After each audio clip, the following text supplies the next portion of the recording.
برادر و خواهر مسلمان، هرگز با دست و زبان کسی را آزار مده. یک مسلمان واقعی باش.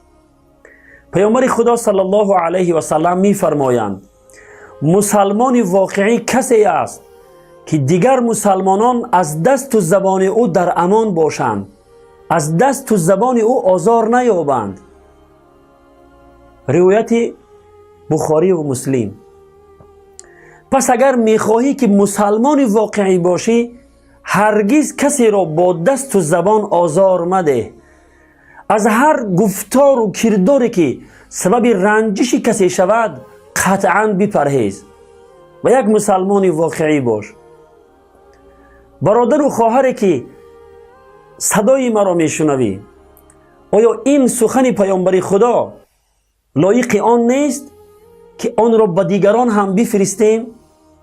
پس حتما این سخن پیامبر خدا صلی الله علیه و سلم را به دوستانتان هم فرستید و در ثواب آن شریک شوید.